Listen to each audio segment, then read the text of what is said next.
You're watching Experience Comic Culture and Sales, streaming live daily to Facebook, YouTube, Twitch, and Twitter.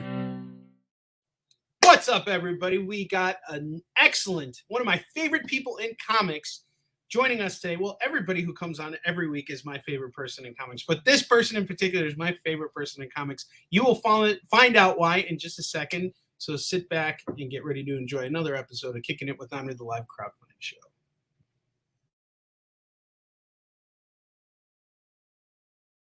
For years, I have traveled the world slinging my creator-owned comics at the biggest and hottest cons. Now I'm sitting down with creators who have active crowdfunding campaigns happening right now, and I'm opening the gateway so that you can connect with them and support their work. You're watching Kickin It With Onrie, the live crowdfunding show. What is up, everybody? Welcome back to Kickin It With Onrie, the live crowdfunding show. I am your host, Onrie Kompan, and like I said, today's guest is one of my favorite people in comics. So it is with great pleasure that I welcome Onrie Kompan into the house. Hi, Look guys. at that smile. She is sensational, everybody. I have really great filters on this camera. So Cool gamer, how you doing? So Onrie is here today to talk about her Kickstarter campaign for a comic book series that she is working on called The Crossing. And she's currently doing a campaign for issues 1 through 6. And I think I have a lot of questions for you now that I see that you're in the middle of this campaign. So I have a lot of questions for you because in a couple weeks I'm going to be launching my Kickstarter campaign. So here's someone whose brain I want to pick for sure. But before we get into that, why don't you tell us all who you are and what you do? point of order, it's Crossing, because there is The Crossing. And somebody else launched earlier this year, and I had a whole bunch of people ask me, is this you? Is this you? I'm like, imposters. Imposters. They did pretty well on that campaign. The Crossing, guys, but Crossing. Sorry about that. I apologize. What was the question again, sir? Who you are and what you do. What we do. All right, my name is Onrie Kompan. I am EIC at Red Stylo Media. We publish comic anthologies. We publish independent series. I've been around for, I can't believe, 12 years. 12 years, and we're not millionaires yet, which is just very... 12 years? 12 years. Same here. Heck yeah, we started. My gosh, yeah, we that's okay. All right, now there's questions coming up. So when do we graduate? Like, we came in together in the same class. We didn't graduate. Nobody graduates. We're super duper seniors. That's right. We're doctors. No, we're not doctors because we didn't graduate. We're in the Breakfast Club we're in the Breakfast Club. Every time there's a major convention, it's the Breakfast Club. Friday, Saturday, and Sunday detention. What's up? Check in anytime you like. You can never leave. Sorry. Go ahead. I'm sorry. I got a little guy here with me. So did you make that? I did make that. Did you make that? I did make that. Yes, he's my greatest creation. The best thing I've done outside of comics. Hey. What do you want to change? But go ahead. Forget about me. Please answer the question. Please answer the question. So answer the question. Been around for a bit. Done a lot of Kickstarters, which is awesome. And then and then working on this series, which is my series. So just like the person you're talking to today is your favorite person today, Crossing's my favorite series of all the things I do, because I wrote it and it's mine. So it's your baby. It's my baby. Now, I did not make it by myself. I work with a wonderful team. Alex Cormick is the illustrator. Mark Mulaney, our color and letters guy. We've got some guest artists this issue. Rachel Persephone working in color, and then Justin Birch doing letters for this issue. So super excited about that. But do I get to hear my pitch now? Yes, give us your pitch. All right, Crossing. The story of an annoying goth princess haunting the rookie train conductor who ran her over. She says her death was a murder made to look like a suicide, and she won't cross over until he helps solve her case. That is excellent. So this is okay, and you have a horror background overall. Like, tell us all what you do for your day job. I do have you have the coolest day job ever. I have a horrific background. We don't cross the streams. We don't talk about the other thing I do. No, I'm a museum director. And I got my job, though, because of comics. I am the director at the Edgar Allan Poe House in Baltimore. And when I went in for my interview, I had put on my resume, I've written some books, inspired by Poe. And they interviewed me and got to the end of the interview. And she's like, well, there's a gift shop. We sell bobbleheads. Do you think that we know you've written these books inspired by Poe? Is that going to be a little too fun for you? And I said, well, they were comic books. And I got the job. So congratulations. And Enrica, we both, again, we've been in this game for the same amount of time. We're both doing very different things, but I've always admired your hustle. I remember when I had you on my other show, Live with Onrie, a number of years ago. We were actually talking about it before we got on the air. 30 years ago, 2.5 pandemic years, 30 whole years. Yeah. 30 years. You haven't aged a day, by the way. I haven't aged a day. I lost one more hair on my head since the last interview, but you're very lucky. It's a very nice wig. You got a fantastic wig. Jokes aside, you had gotten your, your professional, I want to say, in with comics as an intern at Marvel, right? Yes, I did intern at Marvel. And you were working for Bill Jemas, right? No. I was in with Axel Alonso. And then he would loan me out to the X office. So I got to work under Chris Lowe for a bit. But Joe Quesada, Joe Q, was still the big guy up there. Mm-hmm. And I had to bring stuff to him to sign every once in a while. But, so now with everything that you're doing, how did your experience at Marvel help shape you into who you are today and what you're doing now as a small press publisher? And why did you choose to stick in small press publishing as opposed to getting in at Marvel for a full-time job? That choice wasn't mine to make. I wish it had been. How it changed, certainly it shaped everything. There's no way you can go to Comics Mountain, to the top of Comics Mountain, and then not come back changed. And hopefully that's why you go and you learn this. So I got to see how comics were made at that level. And their process, all the different people that worked on the technical side of it too. So working with artists, working directly, how involved the editors were in that process, how involved the editors even were in the writing. But then once pages are turned in and turned over to the team of folks who put the books together, just sort of gave me an idea about how the whole thing was supposed to work.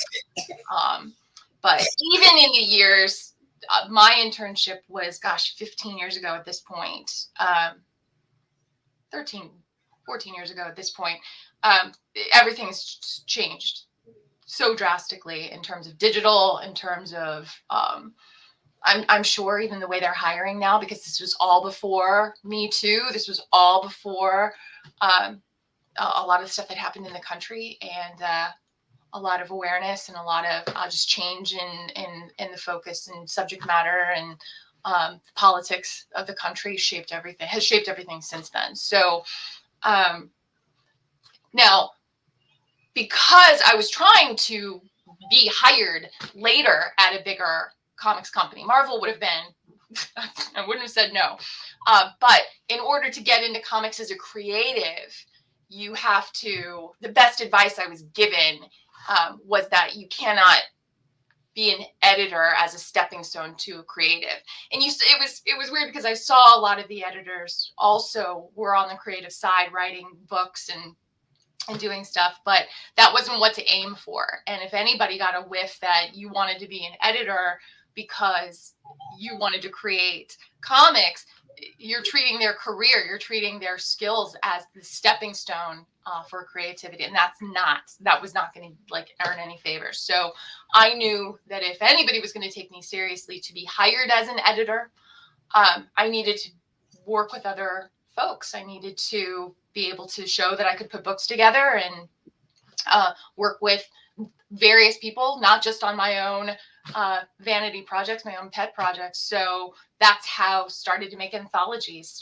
Every single book you put together for an anthology, you're working with 20, 30 people. I think the biggest book we put together, 50 different artists and writers in that book. So, and that was my entire goal. Now it turned into this accidental small press because the anthologies were great to put together. And anybody who's worked on an anthology, there's a lot of hard work and tearing your hair and all that other stuff. But ultimately, you're so freaking happy to have accomplished that together as a team and put this stuff together. So the high of having put together an anthology, you always want to do the next one because you forget how hard the other one was. And then you're in the middle of the next one. You're just like, why did I do this to myself?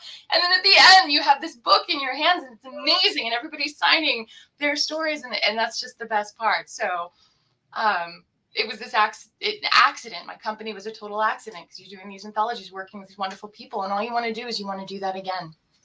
And so 12 years later, we were doing an anthology every year for 10 years before the pandemic. Got nominated for a Harvey and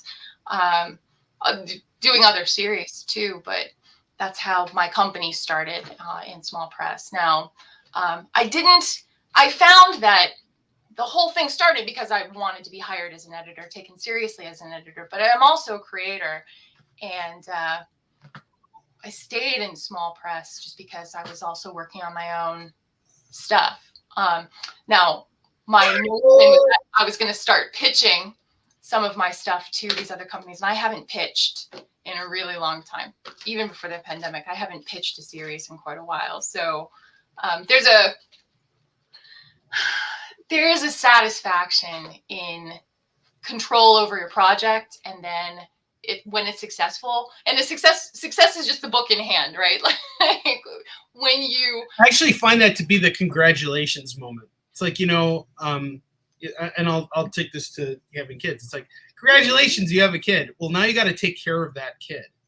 And that there's nothing to congratulate anyone about when it comes to taking care of kids. And I say this as somebody who loves his children very much. Mm-hmm. It's a lot of work, and you're going to worry until the day you're dead. It's just, that's just how it goes. If you're a parent, you're going to worry until the day you die. And I think the same is true of our creative projects too. I think it's always been my worry of how it's going to get out there that has always propelled me to go out there and really push any projects that I work on personally, because it matters to me that much. But at the same time, I agree with everything you're saying about that satisfaction, because there is something very congratulatory about having that thing, because we spend so much time working on it, slaving on it, just so that it'll exist.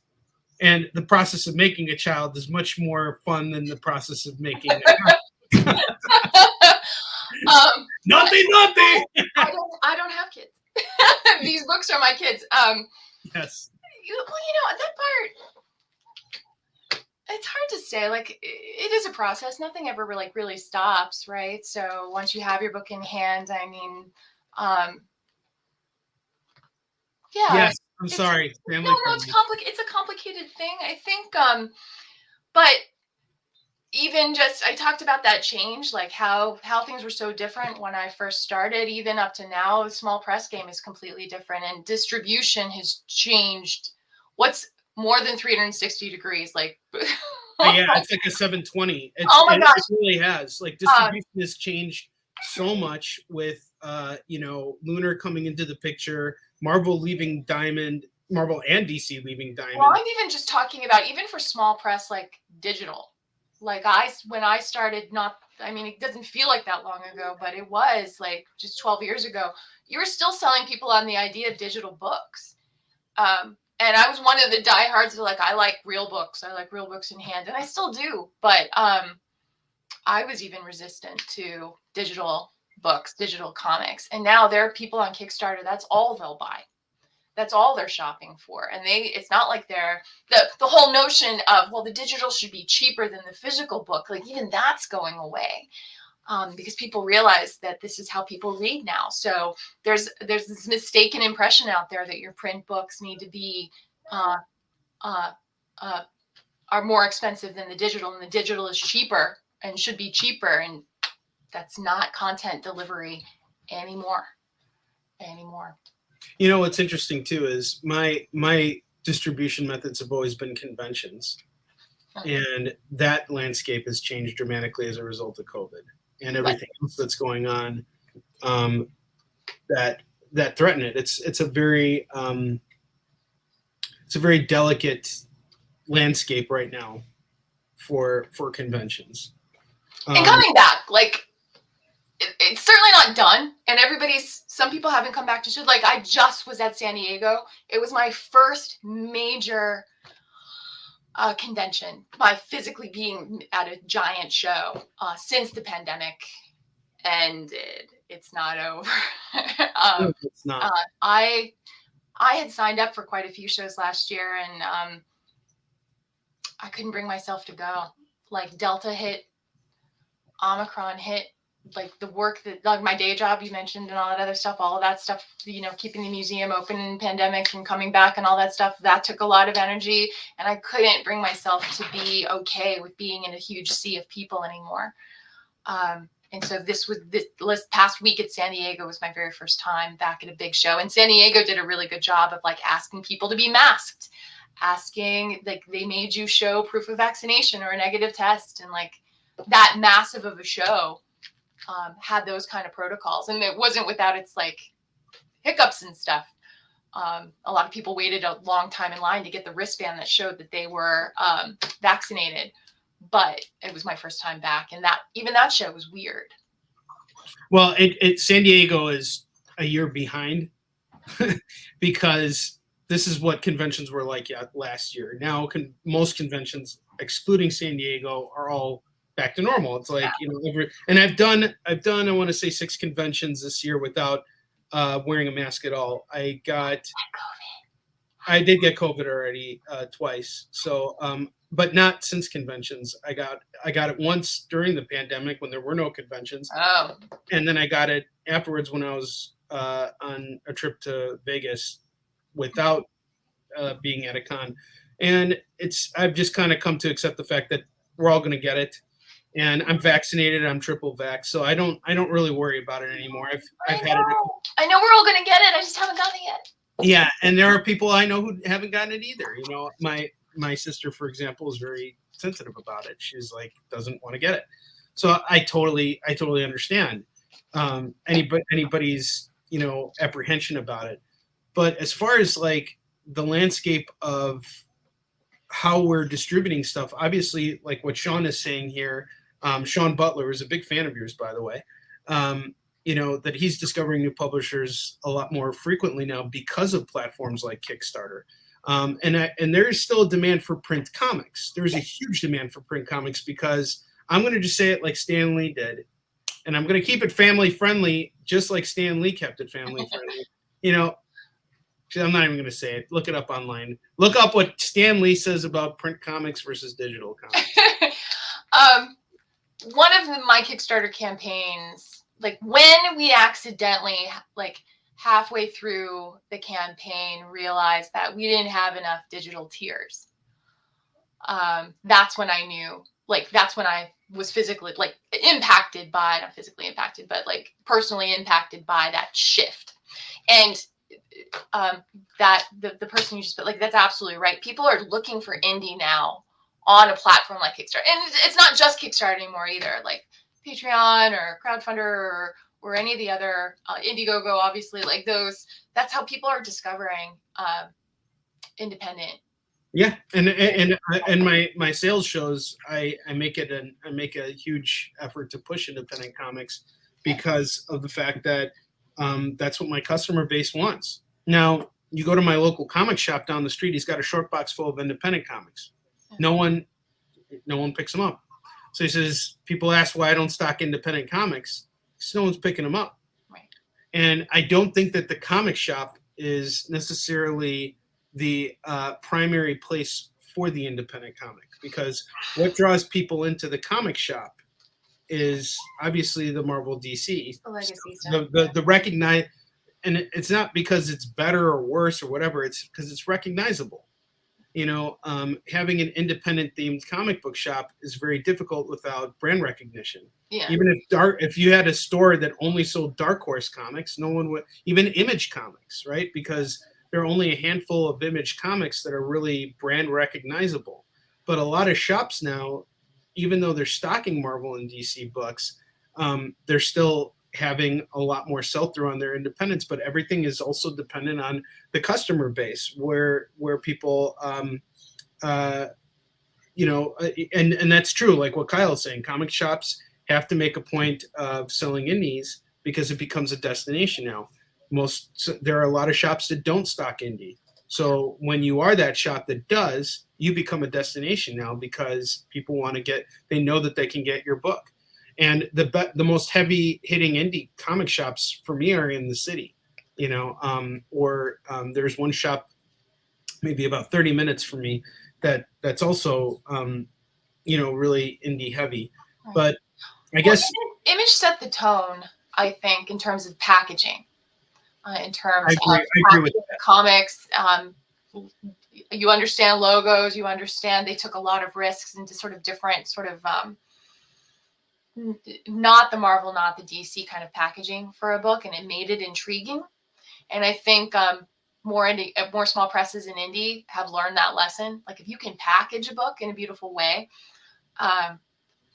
people do pay attention to that. That means a lot. So like the best advice that the most consistent advice I do try to give people who want to do this kind of stuff is find a way to package your book in a professional way. Like you could have the most beautiful pages in the world. You could have a really great cover, but if it doesn't have that look with the consistent fonts and the right logo and that kind of consistency to build the brand over your books, and there are more tools to do that now than there were when I first started. And I think that just the way that comic shops have to order books too, it's hard to have the kind of muscle to promote to a comic shop to order. Even if you as an independent get your book in Diamond, you still have to connect with these shops to order it 3 months before it even comes out. And you've got to have done your preparation for that almost 6 months in advance for the book to be promoted in Diamond 3 months in advance, so that the shop will actually order it and have it on hand for enough people in the shop to even care. It's a racket. It's absolutely racket, and it's not a system that is built for us to succeed in. Now, we have other systems, so it's good. Well, true, there are other systems, but and there are other publishers now too. And I have, you know Ted Sikora. He was with us tonight when we went out to dinner in DC. He was at Comic-Con. I saw him. Hey, Ted. Oh, he's not watching right now. He's not. He's not watching. He was there. He was there selling his heart out. He was like standing in front of his table. I know. He totally took it. He stole your moves. He stole my moves, and then he took it as his own. I don't think he was like chopping people with swords. I think his book's The Tap Dance Killer. He doesn't have swords. He has and he had flowers on his shirt, Onrie. I don't think I've ever seen you wear a flower in your life. You know what, though? Some of the most fierce samurai warriors wore flowers on their kimonos, so I'm not going to take it. But Ted next. Ted is anything but well, actually, he is extremely, extremely talented, and I respect him. He is ducking Onrie, and he definitely owes me dinner. He's like, yeah, the first time I saw you at Baltimore Comic-Con, I was so impressed with how you're standing in front of your table. And then he made fun of me for standing in front of my table. Then everybody in the industry started making fun of me. He's like, do you stand in front of your table when you're in line, or do you stand in front of your table when you're on the corner? No matter what. I do it for one reason only. So it's for the engagement of the customer. Because it's one thing when you're behind the table, you're constantly reaching over. And I do sell from behind my table too, because I'm not just standing for 10 hours. I have to sit down at some point too. But I tend to find that I can engage customers more easily that way.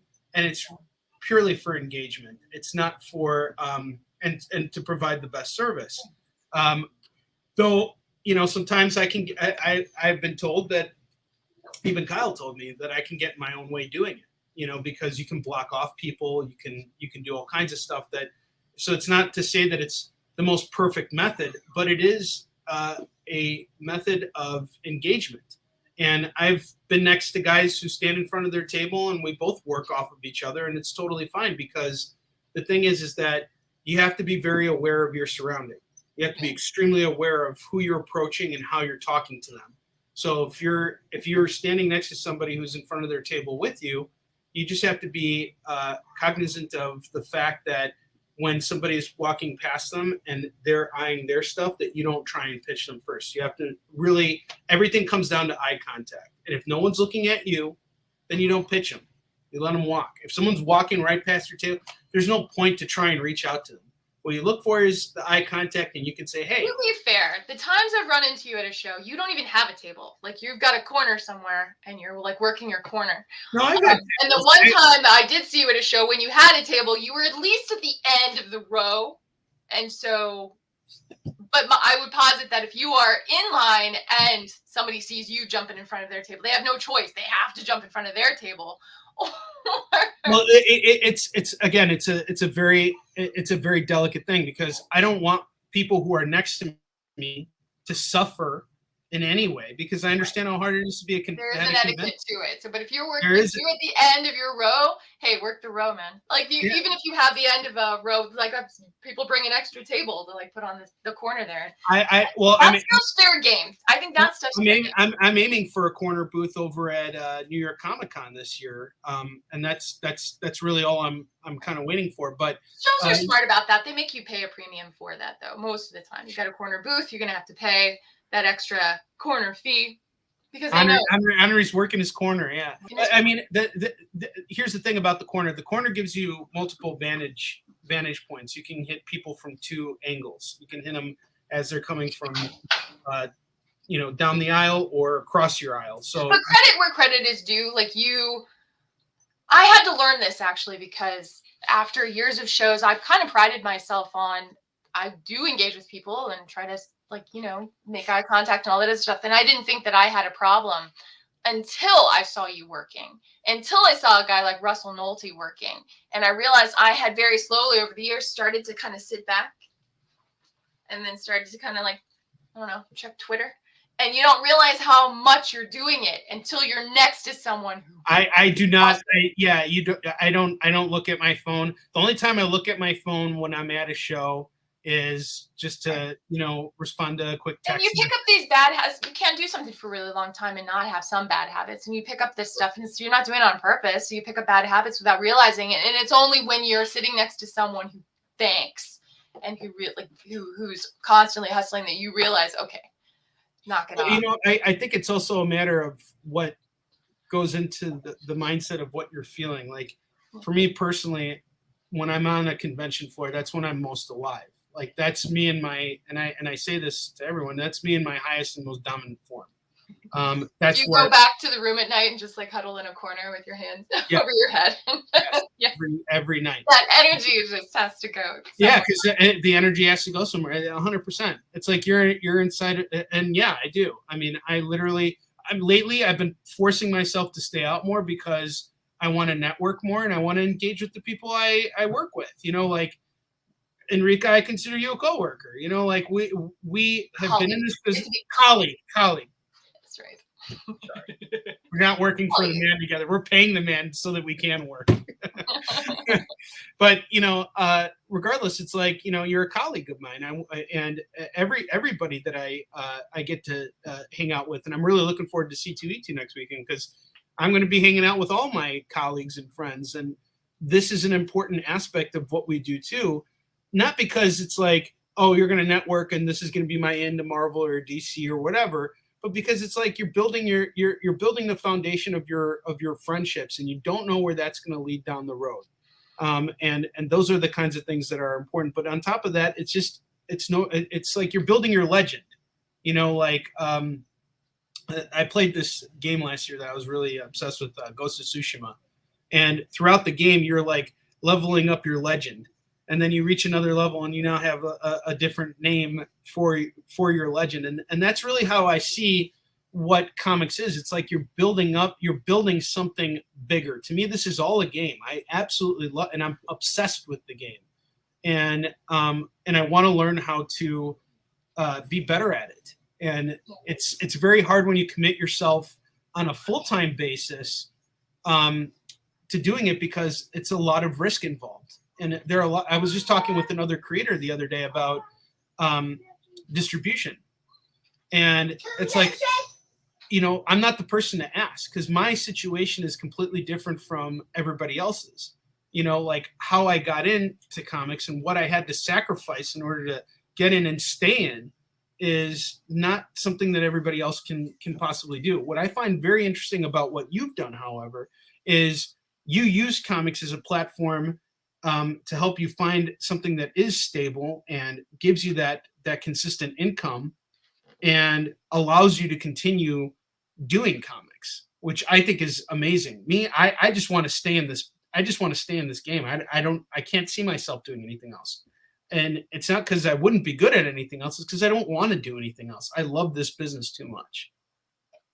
That's the thing with gosh, what's that meme? A lot of people are like, if you do what you love, you don't work a day in your life. And like somebody on Twitter, I forget who it was, and if it was you, I apologize. Somebody said, like, that's actually not true. If you do what you're passionate about, then you never stop working. That's totally something Russell said, and he's right. He's 100% right. You're constantly I've found that work-life balance is not even so much like keeping stuff externally out. It's you're your own worst enemy, because you're constantly thinking and you're constantly working, and it can take over everything in really tough ways and like really difficult destructive ways. So you got to be careful. And work-life balance sometimes is fighting yourself, wrestling with yourself to turn it off. So I agree with that. There's something to be said about that. And you can get obsessed, and I'm obsessed with work. I don't ever, even if I travel, I'm still working because things need to get done. It's not going to happen unless you're there to push it. And being your own boss is one of the most demanding and non-rewarding things. I remember Dan Doherty, he made a Beardo strip, and he brought Terry Huddleston in for it. You know Terry, right? Okay. So in this strip, we see Dan saying like, man, I'm not making enough money. And Terry's like, well, you should give yourself a raise. Oh no, you should raise your prices so that you can pay yourself more. And the whole thing is that working for himself sucked because his boss doesn't give him a raise, and Dan is his own boss. So and I suck, as I'm a crappy boss to myself because I'm not giving myself that raise, mainly because for me it has always been important. And the key to my success, and the key to success in comics period, is that comics move fast in bulk. You don't want to just sell one comic at a time. You want to sell multiple comics at a time. In order to do that, you got to have the right price points. You got to have everything in place. Now, I'm starting to implement, for the first time ever, exclusive covers for conventions to really start making the appearances that I have at shows really work for me. And it's a difficult challenge too, right? Because the more stuff you have on your table now, the more you kind of have to curate, because you can't bring everything, and you only have so much selling space. Right. So it's like one of those things where, what are we doing? Our convention, what is the design of the convention? Is it simply for promotional purposes, or is it to make money? Because I've learned to make money at conventions. But if something were to happen like COVID again and conventions are gone, well, then what's my next method of distribution? Because you can only do so much through, live stream sales, and that and Kickstarter. I'm waiting. I'm very. What's the word I'm looking for? Or optimistically cautious. Optimistically cautious, because I've done Kickstarter before, and I've had moderate success with it. I've reached my goals, but I didn't get to where I envisioned myself to be with it. And I know that the platform has changed so much since. So let's talk about Kickstarter now, because we're in the second half of our show here. I want to know about what is going on in your head right now, because you're in the middle of your campaign? Middle of the campaign. Yes. This is the good part. This is a good part. You're in the danger zone. I'm still in the I'm still a student of this too, because I am I think that Red Stylo has been consistent. I'm grateful to the creators who kind of like help make that happen. Before the very first Kickstarter I ever did was the second year that Kickstarter even existed, and they were a bunch of like kids in a flat in, I think it was Brooklyn, but I don't even, in Queens. I think it was Brooklyn. Anyway, this was a very small company. They were not huge yet, and they had just like introduced this concept to everybody. And I did a campaign for my comic Azteca, and then I thought that I could never go back to Kickstarter again because I'd already done it. And so you started to see Kickstarter grow, and everybody's like, "Oh, have you thought about Kickstarter?" I'm like, "Oh, we did a campaign, right? We can't do it again." And that's not true. And so I went into a lot of debt with comics until somebody was like, "Hey, stupid, you can go back to Kickstarter. You can have another campaign, especially for." I know who that person is. Hey, stupid. And so, but then, so going back, especially with an anthology, you've got all the creators.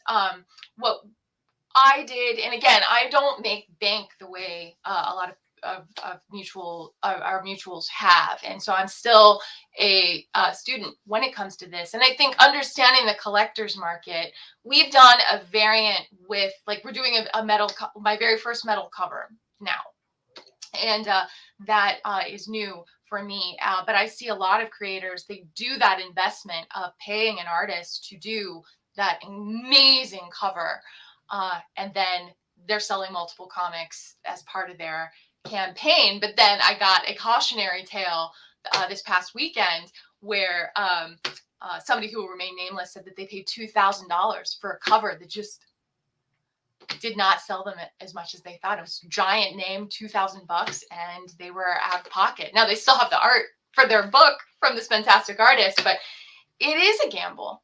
There are people out there who can teach this stuff, and I'm still learning and trying to pick up as we go along. But the most rewarding thing that we've done is the Kickstarters for the anthologies. I'm not in debt anymore. And then I don't have to go into debt to put out a book any longer. And then seeing how people were kickstarting single issues in a series, that was also a new thing, and it's been incredibly rewarding. Crossing started as a 6-issue mini, and because we're working on these other books, because we're working on other things, putting out an issue almost every year, and that's a very slow pace.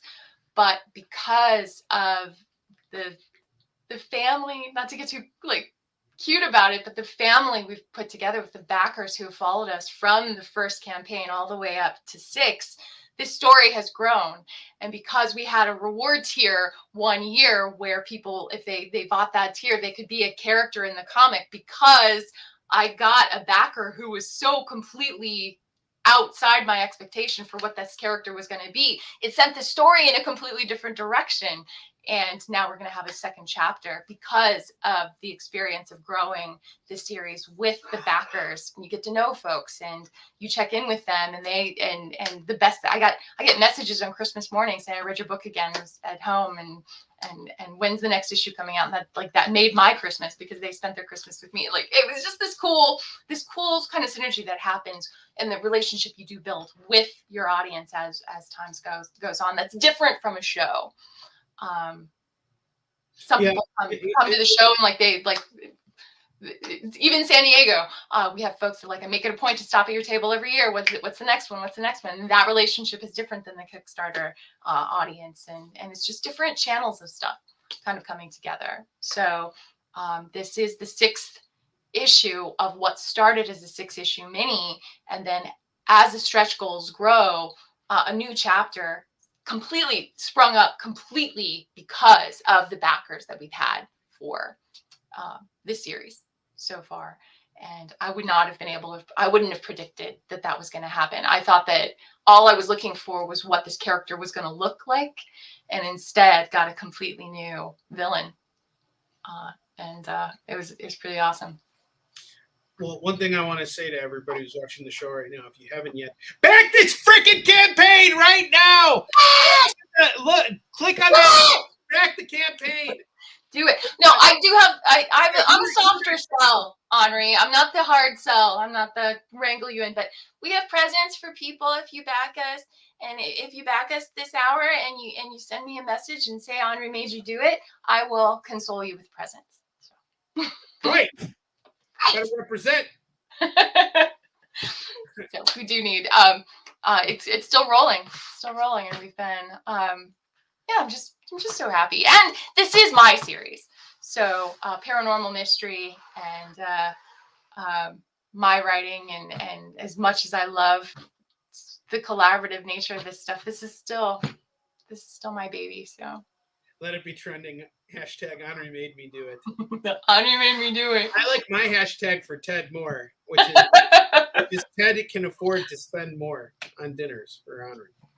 But the dinners for Onrie part, Ted can afford to more.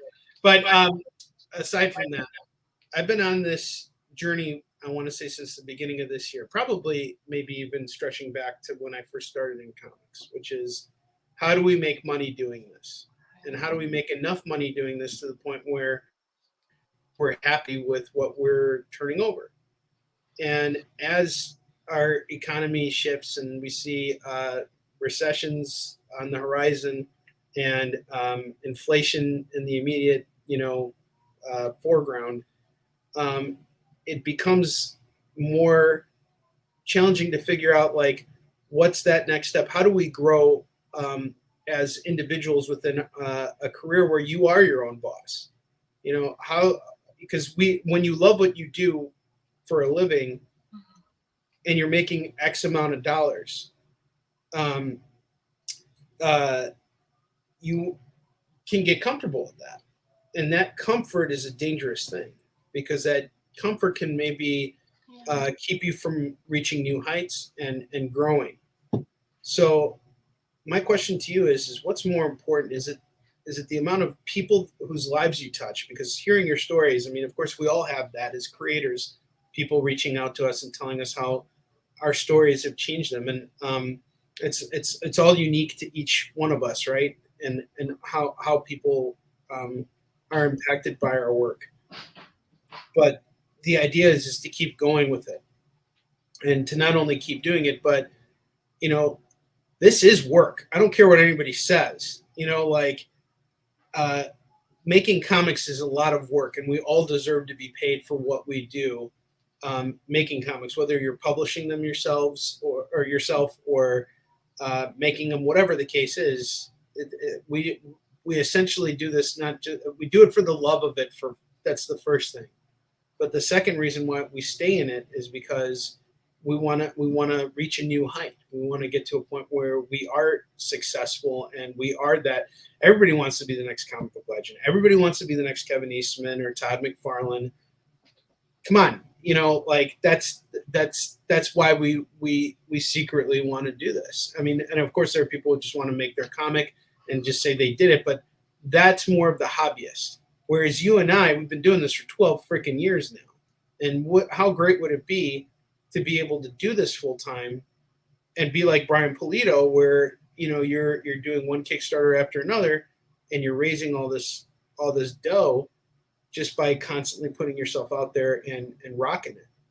What's your take on this? Like, what's your end goal, and what's more important to you in the short term versus the long term? Well, again, still kind of learning this. I had to make a lot of really bad mistakes too before I got my priorities straight. So when I say I got into debt, it was bad. And I realized, like, my methodology was wrong, because that even promotion costs a lot of money.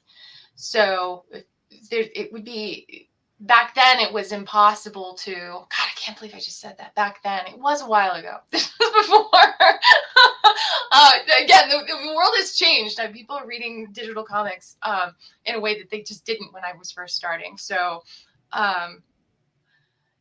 finding the right are you asking kind of about like the guts of it, or are you asking about more philosophical? I guess philosophical. You know, I was at Capital City Comic Con. That's the last show I did. It's out in Michigan, and I was there with Brenton Lengill, who did Snow White Zombie Apocalypse. He was a scout. So Scout sent us both out there, and him and I were sharing the hotel room, and we had this philosophical conversation. And he showed me this music video, which I haven't been able to find since, but in this song, you saw this, it was a live performance, and the performers had this huge stadium full of people. And the song was all about sacrificing money today for a large audience tomorrow. And my philosophy going into this next Kickstarter is I want more backers. I don't care about making $20 or $30,000. That's not the goal. Obviously, I need to make my goal, but my goal is I want to get more people on the train, because the more people you get on the train and the quicker you satisfy them, the higher the chances are that they'll be back for the next run. Mm-hmm. Now, when I go to a convention, obviously, I'm thinking the same way. I got 1,000 books or 1,500 books. I got to move them by the end of the convention. That's it. It's like, or fall on the sword trying to sell as many books as I possibly can. And, I'm fortunate in the sense that I've been able to do that the majority of times. It's why I'm still in this business. But if nothing comes of it, if just simply selling your book is the end of the transaction, then there's no future.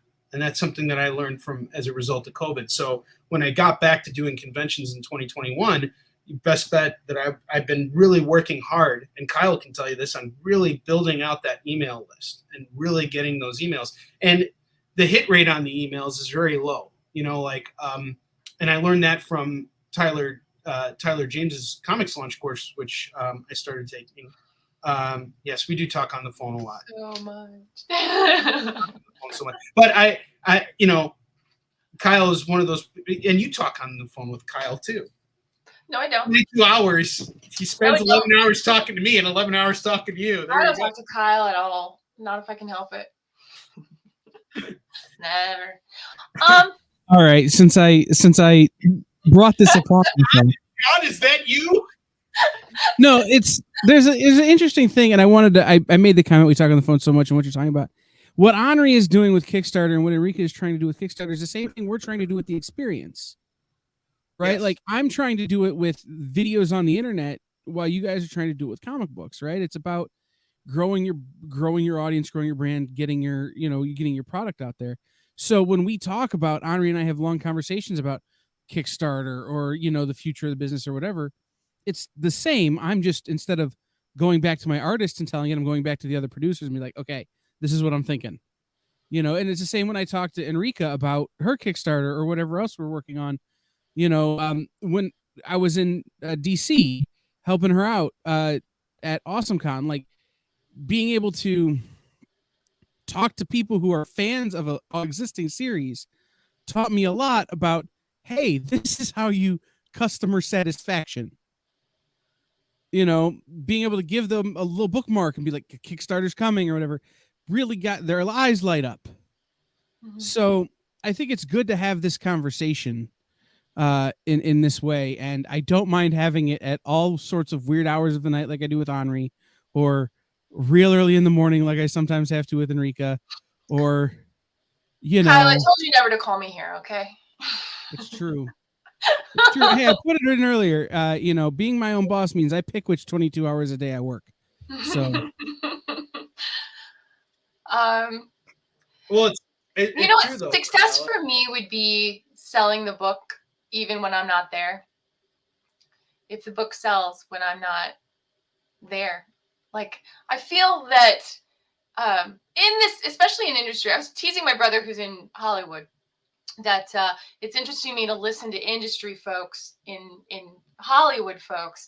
The currency for them when they talk about their fellow colleagues and stuff, the currency is, oh, they're great to work with. They're really nice. And Hollywood is an industry that's notorious for its cruelty. And so to hear professionals talk about that, about one another, and the bar of how you're set, like where you set whether or not you want to continue working with them, is they're really great to work with. They're really nice. They're really down to earth. And that's this currency for them. For comics, you've got a population of folks who are not necessarily comfortable with each other. And so I feel like as a person who's trying to connect, I do feel like I can have a conversation. I want to have a conversation with people and want to talk to them. I'm a little bit like Onrie, that I can expend a lot of energy at once, and then I go back to my room and I just kind of hide under the covers. But I think success is being able to having a product that sells even without me there. And I think that comes with the right packaging, the right distribution, the connections that are behind the scenes. Could I set up something in a comic shop where the packaging is intriguing enough that somebody's going to buy the book if I'm not even, they never even see me? That to me would be success. That's kind of what I'm aiming for. You know what? I'm going to raise you on that, because you made me realize something. What success is to you. Here's my definition of it. Success is me being able to sell my book, never having to stop selling my book.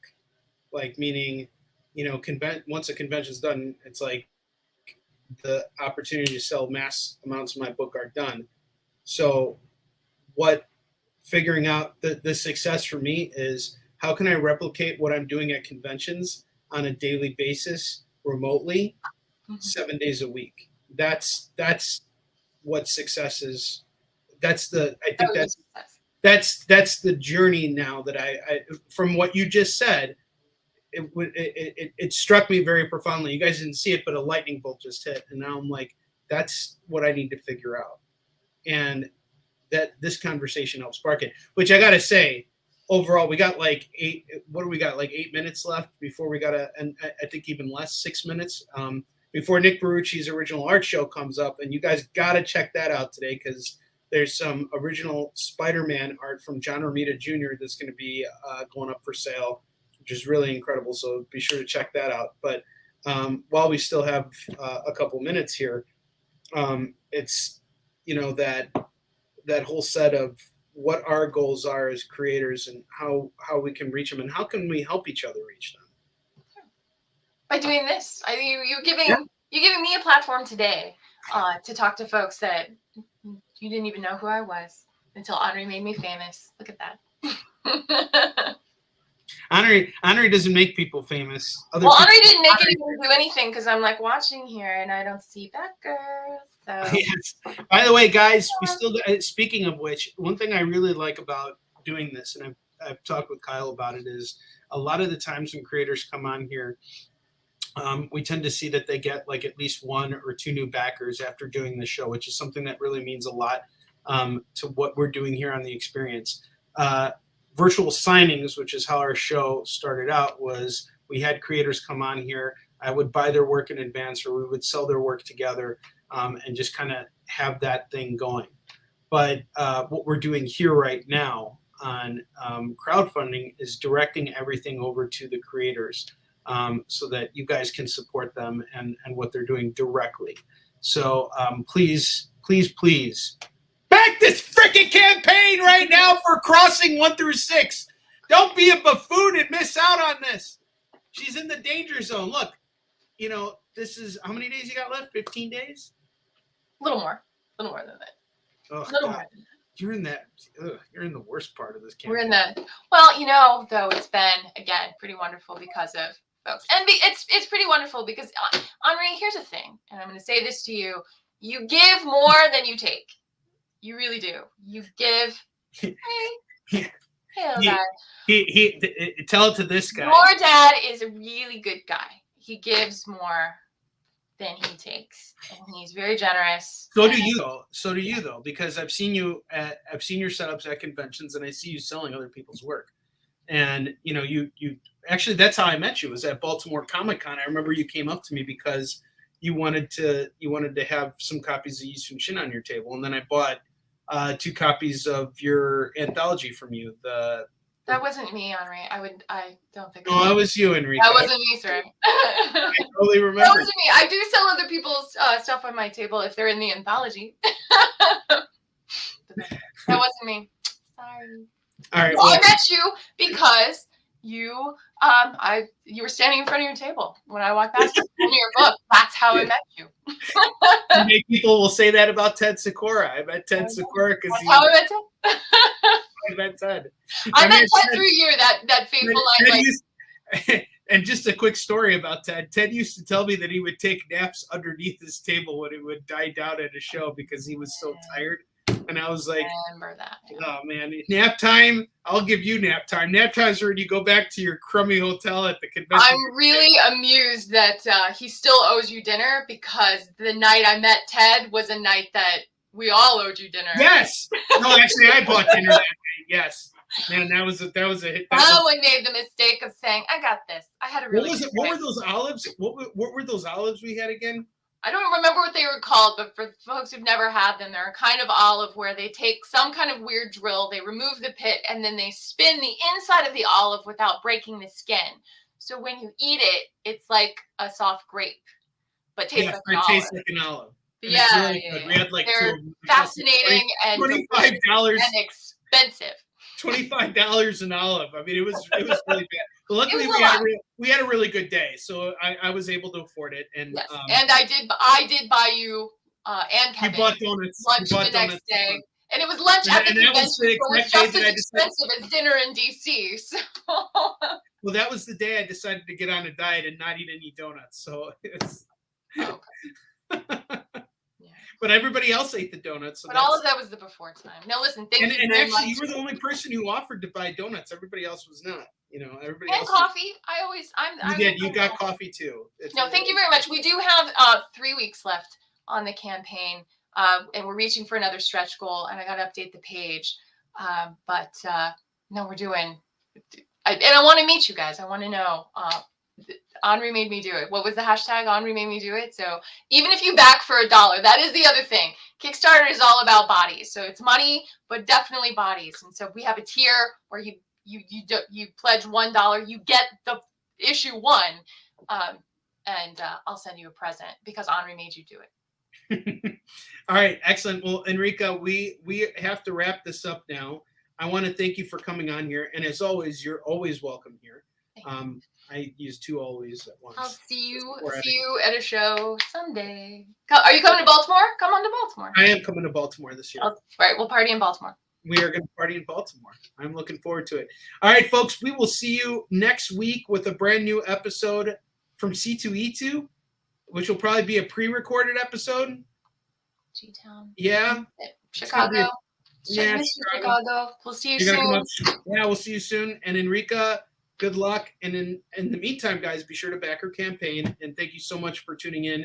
You guys are going to enjoy the original art show with Nick Barucci coming up next. Take care, guys. Bye. Join the party. Head over to our link tree to find all the links for everywhere the experience is all the time.